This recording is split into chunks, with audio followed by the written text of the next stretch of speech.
2 years ago, you remember Gen Z workers made headlines by quiet quitting their jobs. It's a term that encapsulates the act of doing the bare minimum required to get by, or so-called acting your wage. Now Gen Z is applying quiet quitting to their friendships and relationships.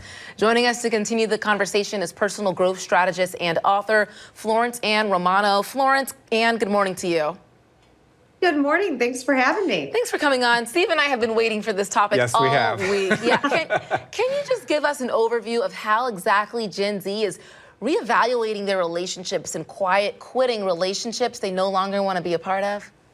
People tend to think that just means they're just getting rid of all their friendships. Nope, it's not for me anymore. And that's not the case. It's actually, reevaluating the importance of how mental health and personal boundaries play into your friendships and stepping back from those friendships that perhaps drain your energy or no longer align with your values. And that can be a very difficult conversation to have, but also a difficult idea to even wrap your mind around, that these relationships may be evolving past a certain point. And then how do you address that? Is there a right way to do it, a wrong way to do it? And just like anything in life, communication, effective communication is key, and that's going to apply here.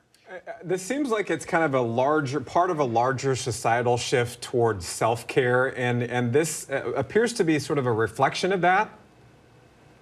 I think that's a really lovely way of putting it. It is about self-care. It is saying that my emotional and mental health is important, but stepping back and wondering, well, what is it that isn't working? I always talk about how sometimes you can have the right people sitting in the wrong seats in your friendships. And that's part of this evaluation process. Perhaps you have someone that you're confessing your secrets to, but they're betraying you in the background within your own social circles.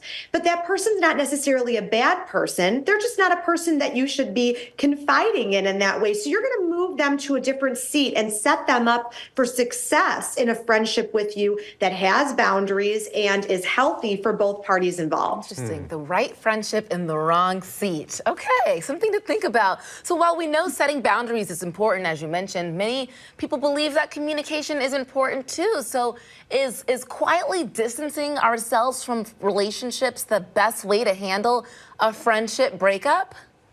Sometimes that's the kind thing to do. Maybe you're the one that's putting all the effort into the friendship. You're pouring into it, but you don't feel it's being reciprocated. So you step back and see, hey, when's that person going to reach out to me? When are they looking out for me? When are they showing up for me? And if they don't, you're just kind of going to have that natural evolution of that dissipating relationship. But if it is going to require a conversation, here's my best piece of advice. Think about how that person processes. What's your goal for that conversation? Set it up in a way that they're going to be able to understand what you're looking to get from it, so that at the end of the day, it's going to be an effective conversation, and you're hopefully both going to walk away with a better understanding of where you're going. Wow. Any other tips that you might have about how to best navigate that friendship breakup or that relationship breakup?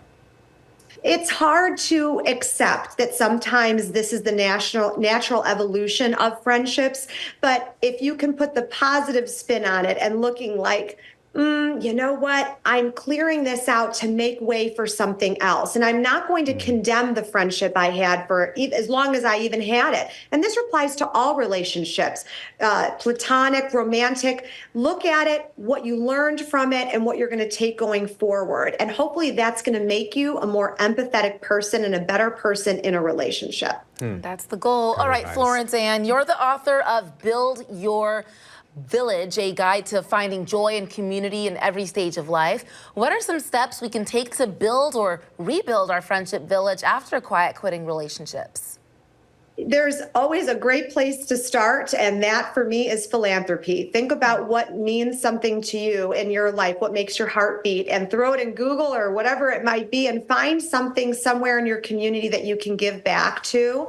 You're going to meet people that are like-minded, have similar values, and all of a sudden, you're going to start making some friendships. So it's a great place to start if you don't know what to do. What's one of the biggest things that you think you have learned, since this idea of quiet quitting sort of emerged a couple of years ago? ago in the height of the pandemic, and now we're hearing about quiet quitting relationships, that sort of thing. What's one of the biggest things you've learned as you sort of watch this societal shift over the past couple of years? Well, after COVID, it dawned on me that when people were able to come out of that hibernation and connect again, people didn't kind of know how to do it, and they also didn't want to do it. Netflix and yoga pants was way more interesting to them than going out and having a cup of coffee with someone. But then all of a sudden, we entered into this time where we had a friendship recession, we had a mental health crisis, we had a loneliness epidemic. So we had to step back and really think, what am I doing to fix this problem? In my book, I give you the directions, I hope, to building that village, but I can't make you get in the car and drive there. So you have to ask yourself, do I want this? And am I willing to put in the work? Good questions to ask yourself. Florence Ann, thank you so much for joining us. Thank you for having me. Great talk. Yeah.